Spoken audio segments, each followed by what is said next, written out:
ঈদের দিন সকাল সকাল এরকম একটা স্পেশাল ডেজার্ট বানিয়ে সবাইকে জাস্ট চমকে দিন। এই ডেজার্টটা এতটাই মজার, যে কোনো মানুষ খেয়ে এটা প্রশংসা করতে বাধ্য হবে। ঈদের দিনে একটু স্পেশাল ডেজার্ট না হলে কি হয়? তো আপনারা চাইলে এই স্পেশাল ডেজার্টটি খুব সহজেই তৈরি করতে পারেন। একবার এই ডেজার্টটি কাউকে বানিয়ে খাওয়ালে সে আপনার প্রশংসা তো করবেই, আবারও খেতে চাইবে। এমন একটা রেসিপি শেয়ার করব। তো চলুন দেরি না করে দেখে নেওয়া যাক আজকের রেসিপি।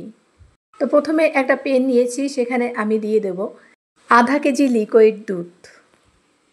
আপনারা চাইলে পানি আর গুঁড়া দুধ দিয়েও এই লিকুইড দুধটা তৈরি করে নিতে পারেন। আমি সরাসরি গরুর দুধ এখানে দিয়ে দিচ্ছি, যেহেতু বাচ্চারা গরুর দুধ খেতে চায় না, তখন আমি এরকম ডেজার্ট বানিয়ে দিই, তারা খুব পছন্দ করে খায়।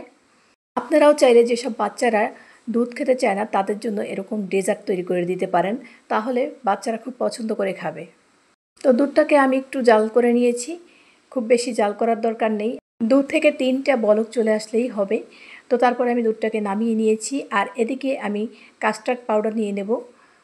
3 চামচ পরিমাণের কাস্টার্ড পাউডার নিয়ে নেব। যে কোনো সুপার শপে এই কাস্টার্ড পাউডারটা আপনারা পেয়ে যাবেন। আর এখানে নিয়ে নেব আমি কর্নফ্লাওয়ার। তো কর্নফ্লাওয়ার আমি 2 চামচ দেব। 3 চামচ কাস্টার্ড পাউডার দিয়েছি আর 2 চামচ পরিমাণের কর্নফ্লাওয়ার দেব। তো হাফ কাপ পরিমাণের পানি দিয়ে এটাকে মিশিয়ে নেব।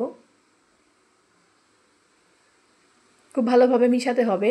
কাস্টার্ড পাউডারে পানি দেওয়ার পরে কিন্তু নিচে জমাট বেঁধে থাকে, তো খুব ভালোভাবে মিশিয়ে নিতে হবে। তো এখন এখানে আমি 2টো ডিম নিয়েছি, 2টো ডিমের কুসুমটা নিয়েছি আমি, এখানে সাদা অংশটা নিইনি।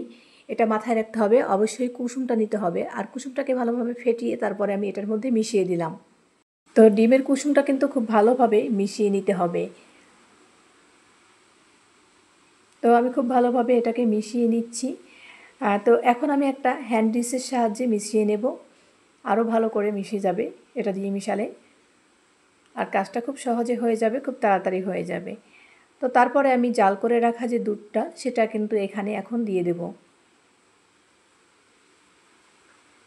তো এটা দিয়ে খুব ভালোভাবে মিশিয়ে নেব।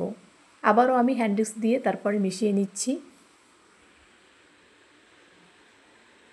তো আমি 2-3 মিনিট ধরে এটা মিশিয়ে নিচ্ছি, খুব ভালোভাবে মিশিয়ে নেব। আবার চুলায় একটা প্যান বসিয়ে দিলাম, তারপর এখানে 2 চামচ পরিমাণে চিনি দিয়ে দেব। আমি এখানে লাল চিনি ব্যবহার করেছি, আপনারা যে কোনো সাদা চিনিও এখানে ব্যবহার করতে পারেন। তো চিনিটা যখন একটু গলে যাবে তখন আমি নাড়াচাড়া করব। এখন কিন্তু নাড়াচাড়া করব না, চিনিটা গলে যাওয়া পর্যন্ত অপেক্ষা করব। তো এখন আমি নাড়াচাড়া করব যাতে সাইডটা পুড়ে যাচ্ছে, তো নাড়াচাড়া করে নেব। চিনিটা কিন্তু একদম পুড়ে ফেলা যাবে না, তাহলে কিন্তু খেতে তিতা লাগবে। তো যখন এরকম একটু কালার চলে আসবে, লাল কালার, তখনই কিন্তু আমি মেশানো যে দুধটা সেটা কিন্তু এখানে দিয়ে দেব। তো এখন আমি মেশানো দুধটা দিয়ে দেব এখানে, দিয়ে খুব ভালোভাবে নেড়েচেড়ে মিশিয়ে নেব। দুধটা কিন্তু ঘন হতে একদমই সময় লাগে না, 2 থেকে 3 মিনিট জাল করলে ঘন হয়ে যায়। এখন আমি পরিমাণ মতন চিনি দিলাম, এখানে আমি 1 কাপের মতন চিনি দিয়েছি, আর অল্প একটু লবণ দিলাম মিষ্টির ব্যালেন্সটা ঠিক রাখার জন্য। এটা আপনারা চাইলে স্কিপ করতে পারেন, এটা অবশ্যই আপনাদের পছন্দ অনুযায়ী দিতে পারেন। আর এখানে আপনারা চাইলে ভ্যানিলা এসেন্স দিতে পারেন। আমি এখানে আর ভ্যানিলা এসেন্স দিলাম না, কারণ কাস্টার্ড পাউডার থেকেই একটা অনেক সুন্দর স্মেল আসে, এই জন্য আমি আর কোনো কিছু ব্যবহার করলাম না। তো এরকম যখন থকথকে একটা ঘন হয়ে আসবে, তখন বুঝে নিতে হবে এটা হয়েছে। তো এই পর্যায়ে একটু সাবধানতা অবলম্বন করতে হবে, যখন এরকম ছিটছে তখন কিন্তু গায়ে চলে আসতে পারে, সাবধানে নাড়াচাড়া করে নিতে হবে। তো গরম অবস্থায় আমি যে পাত্রে রাখবো সেই পাত্রেই কিন্তু সরাসরি ঢেলে দিচ্ছি। আপনারাও এই সেম কাজটি করবেন, গরম থাকা অবস্থায় এটাকে যে কোনো পাত্রে সেট করে দেবেন। তো এখানে 4টায় আমি এখন ঢেলে দিলাম, তো আরও বাকি যে আছে সেগুলো আমি আরও 2টায় ঢেলে দেবো। মোট 6টায় আমি এগুলোকে ঢেলে দিয়েছি। তো কোকো পাউডারটা আমি এখন ব্রাশ করে দিচ্ছি উপর থেকে একটা ছাঁকনির সাহায্যে। তো তোমরা চাইলেও অন্য যে কোনো ফল অথবা ড্রাই ফ্রুটস এখানে দিতে পারো। কোকো পাউডারটা দিলেও খুব সুন্দর একটা ফ্লেভার আসবে এবং খেতেও ভালো লাগবে, আর দেখতেও জাস্ট অসম্ভব লোভনীয় লাগবে। এখন আমি একটা বড় ট্রেতে রেখে দেব, যেহেতু আমি এখানে 6টা করেছি, 6টা বাটিতে আমি রেখেছি, আর সেজন্য একটা বড় ট্রেতে নিয়ে নিয়েছি। এখন আমি এটা 1 ঘন্টার মতন নর্মাল ফ্রিজে রেখে দেব, তারপরে করব। তো 1 ঘন্টা পরে ফিরছি, দেখো এখন কিন্তু এটা একদম জমাট বেঁধে গেছে, আর খাওয়ার জন্য কিন্তু এখন একদম প্রপারলি রেডি। তো এখন আমি তোমাদেরকে একটু কেটে দেখাচ্ছি এটা কতটা সুন্দর হয়েছে।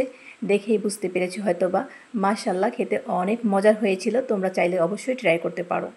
যারা ডেজার্ট আইটেম খেতে পছন্দ করো মাস্ট বি এই ডেজার্টটা খেয়ে দেখবে, একবার হলেও ট্রাই করে দেখবে। এটা কিন্তু অসম্ভব মজার হয়। বন্ধুরা, আজকের আমার এই ডেজার্ট আইটেমটি তোমাদের কাছে কেমন লেগেছে কমেন্ট করতে ভুলবে না। ভিডিওটি ভালো লাগলে চ্যানেলটি সাবস্ক্রাইব করে পাশেই থেকো এবং পাশে থাকা বেল আইকনে প্রেস করে দিও। তাহলে হবে কি আমার সব ভিডিওর নোটিফিকেশন সবার আগে পেয়ে যাবে। এবং যারা ফেসবুক থেকে দেখছো তারা পেজটি ফলো দিয়ে রাখো। আজকের মতন এখানেই বিদায় নিচ্ছি। আল্লাহ হাফেজ, আসসালামু আলাইকুম।